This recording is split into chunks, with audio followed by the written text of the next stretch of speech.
Hey, what's going on, y'all? Welcome to another episode of We Need to Talk. This is episode 447. Quick shout out to everybody who's been listening, long time subscribers and supporters, recent subscribers and supporters. I appreciate all of you guys. I appreciate your energy, your feedback, your viewership as well. I definitely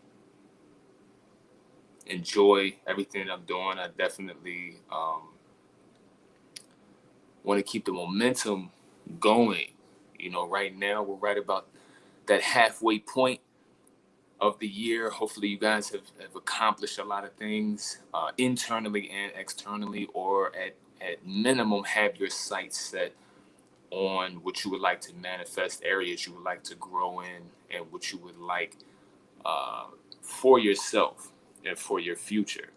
And today I want to get into coping skills, coping patterns, coping mechanisms, and some things to remember as you navigate this life.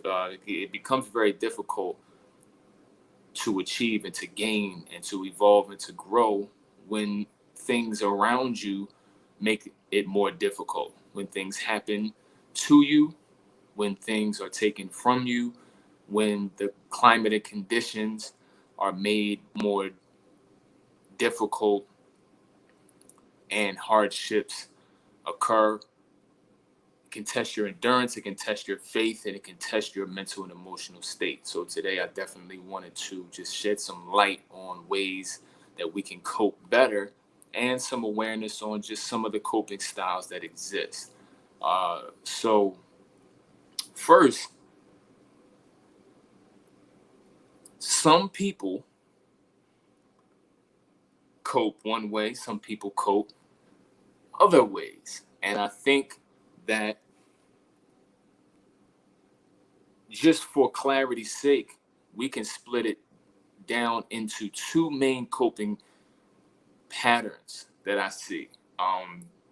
Usually that is either coping that brings you towards and coping that brings you away from. And what I mean by that is some people cope by immersing themselves in other people, uh, calling people to vent, to talk it out, interacting with other people, going to family, connecting with others to lessen the negative energy, lessen the blows, slow the impact of the situation.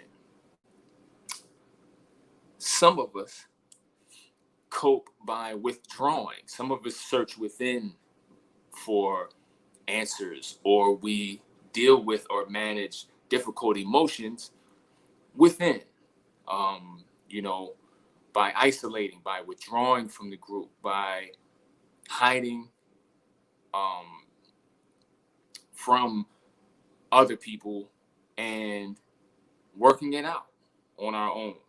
Now, I can't judge the effectiveness for you personally regarding whether or not it works for you or it doesn't. But what I will say is,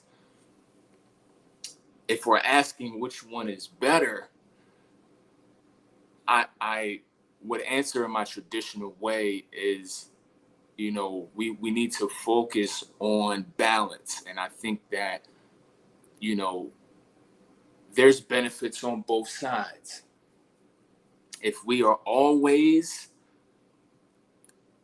going outward with issues, the positive is that we may have support. The drawback would be that, number one, we are perpetuating the energy of the hardship or tragedy. So the more times we explain it, the more times we vent about it, the more energy we give it, the more focus we give it.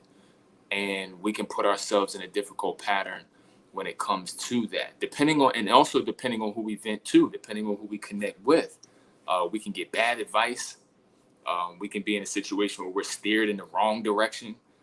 Um, and that would be negative. And then also, it would handicap us from being able to figure out our own problems and problem solve ourselves, and to really work through introspection, self-awareness. Those can't occur in the midst of a multitude of people. If we're always problem solving with a bunch of other people, do we have an opinion?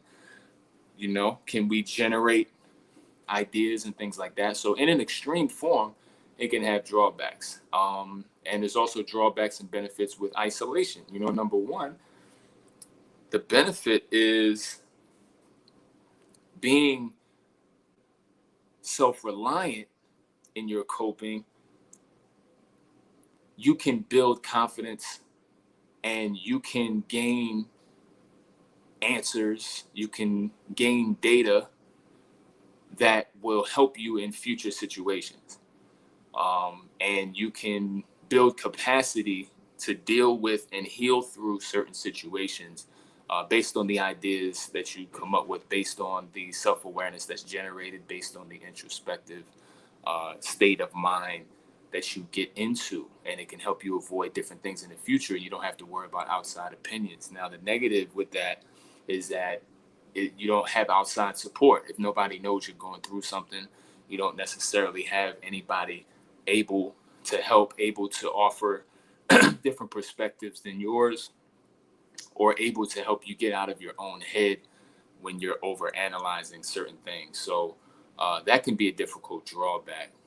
So I would say you utilize a combination of both, and if you feel as though you're an isolator and you don't want to go to certain people because they're going to give you bad advice or bitter advice, or they don't have self-awareness, or they're not really vibrating on your level, or they're not growth oriented, then you might need to clean out the closet, so to speak, and work on gaining some friends that resonate with you, because if you can't go to your friends when times are rocky, definitely some changes definitely need to be made. So definitely look to create balance. And my isolators know who you are, and my social venters know who you are as well.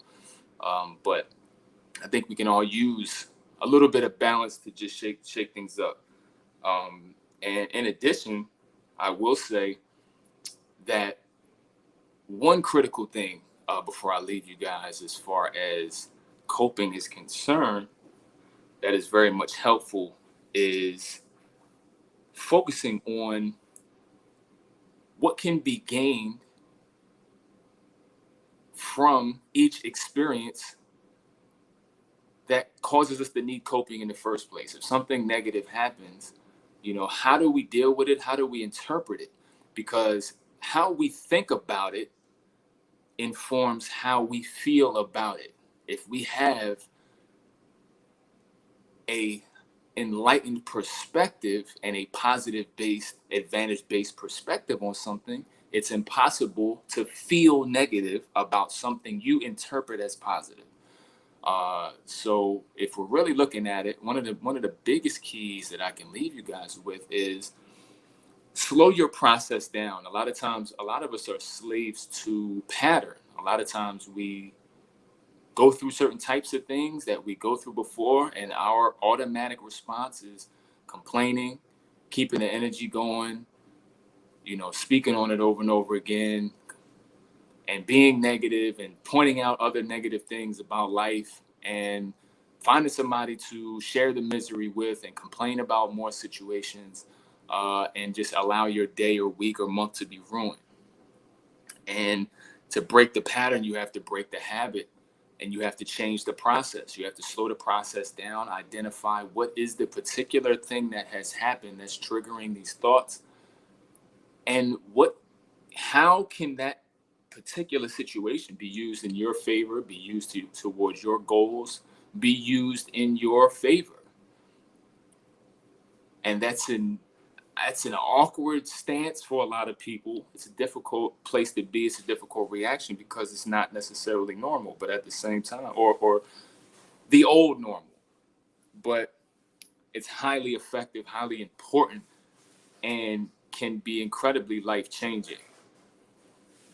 So there's something I would definitely say to continue with, to try it out, to gain some traction with it, and make it something that is part of your day, part of your routine, part of your ongoing new patterns and new habits, and see how great life can be, and see what type of feelings you can definitely reach with this process.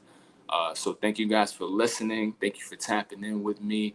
Um, and please continue to support. If you like to support by virtue of donation, online store, or if you would like to check in and get some online coaching, um, please click the links in the description box, and check in with me. I promise I got a lot of great things on the way. So continue to stay tuned, and I'll see you guys tomorrow night.